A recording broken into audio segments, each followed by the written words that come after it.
how to get the best out of your probiotics. We all take probiotics sometime, or at least we should, particularly after something like antibiotics or we've been sick, and we want to make them as effective as possible because just taking the probiotics according to the recommended dose and so on isn't very effective. Now, there's lots and lots of research, thousands, tens of thousands of studies now on the benefits of probiotics for a whole raft of conditions that I will be talking about later on. However, you can maximize the output of the probiotics and maximize your time, effort, and money by doing a few really simple things. The first is to understand it, okay?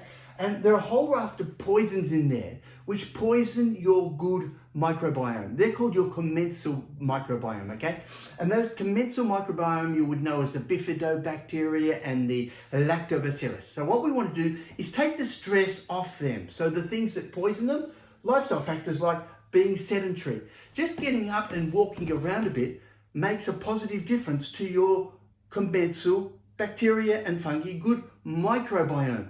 So just by those positive physical actions, it actually sends messages which they then respond by growing and reproducing, okay? The second thing is lowering stress. Stress is a big killer of our microbiome, and of course you've heard of the gut-brain axis, and part of that is a result of stress and how we can shut down the whole digestive system, including altering the microbiome to be more of what we call the opportunistic microbiome, the ones that take off and cause problems with us. So lowering those type of things, a little bit of meditation, a little bit of calm can make a difference. Now, you don't want to waste your money, do you? So there's some simple things that you can do. Then you've got to get rid of the physical poisons, the poisons that we take in almost every day that are going to poison us. Gluten. Now, you've probably seen my video on the 10 reasons to cut out gluten in your diet. These are the grains in particular, because gluten poisons the lactobacillus and bifidobacteria and stimulates those opportunistic species to take over and become problems, a lot like candida and helicobacter.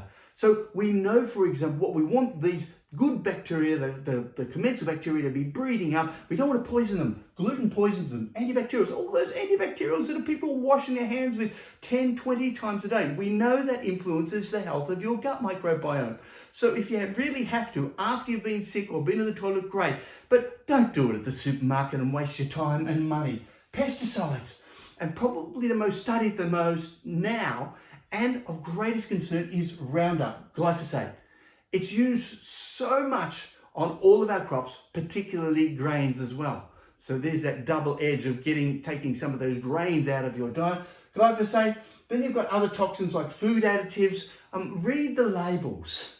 The more on the labels that you can't read, probably it's telling you it's got too many food additives and they poison literally your gut microbiome. So you're trying to build them up, and these poisons are knocking them out. Something's wrong with that. So the food additives, particularly things like your emulsifiers, the things that mix the fat and the water together, about 10 years ago, the studies showed that they actually don't just do that, but they alter the layer on top of the cells that literally are your gut, and they're altering everything, and the good microorganisms, the commensal microorganisms, can no longer function properly.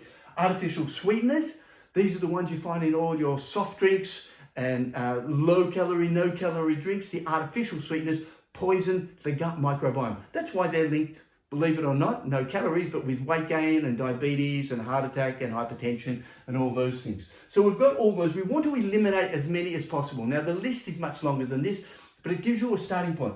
Then there are certain things that feed the nasty ones that compete against it. So if you've got a build-up of candida, which is a fungus, okay? The fungus takes over because it loves sugar and it loves processed carbohydrates.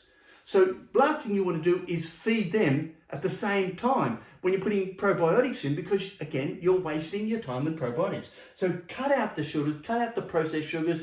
The sugar in fruit is fine. Processed carbohydrates, get off all of those processed carbohydrates and start eating a lot better. So we've got the negative side. So what do you do on the positive side? We come across here, and the next thing you want to do is feed them.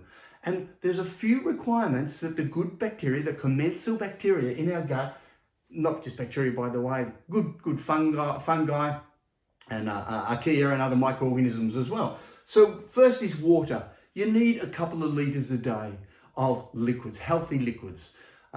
just whether it's green tea or liquids, and just not sugary drinks. Then you've got your fibers, and the fibers are so important, and different types of fibers, lots of different types of fibers. And you've got all the fibers in your fruit, nuts, seeds, herbs, and all those bits and pieces, but add some in. My favorite, of course, you would know by now, is already K fiber. So you go for K fiber. I also go down to the local supermarket and get their gentle fiber mix, grind it up a bit more, put that in, mix that in, and I've got a great fiber mix. The vast majority of people living in Western countries, United States, Australia, New Zealand, UK, and other parts of Europe are deficient in fibers. And fibers are the main food for your probiotics. So why send your probiotics on a suicide mission if you're not feeding them? So make sure you can feed them while they're down there. Polyphenols, and these are the big molecules out there that we all know of. Things like in resveratrol, in wine, and the curcumin, and turmeric, and all those other ones you get in all the fruit and nut seeds. They're fantastic, okay? You get them in orange and orange peel. Yeah, all the fruits, nuts, seeds, herbs, spices are rich in them, but you can also supplement with them. And all you need to do, head down to your local health food store and ask about them there. And the final one is they also rely on nutrition. And that nutrition is healthy oils, e.g. omega-3 fatty acids. It relies on healthy proteins, healthy vitamins, healthy minerals as well. So they need those as well. So make sure you're getting enough of all those along with your probiotics, because they can't function without that nutrition. And finally, weeding. Get rid of the nasty ones at the same time. And there are lots of food substances that can help eliminate those, that have potent antibacterial properties. But antibacterial against those opportunistic ones, the nastier ones. And vinegar is a classic example of that. Lots of herbs like rosemary, oregano, and thyme. Yeah, just add more of that to your meals. Go get some, grow some out of your garden. I've got lots growing in my garden. Come and share some. Garlic is another example. But if you look into it, lots of those herbs and spices we've used over thousands of years help weed. So what we're going to do, get rid of the poisons, stop feeding the competition, feed the good ones, and weed out the bad ones.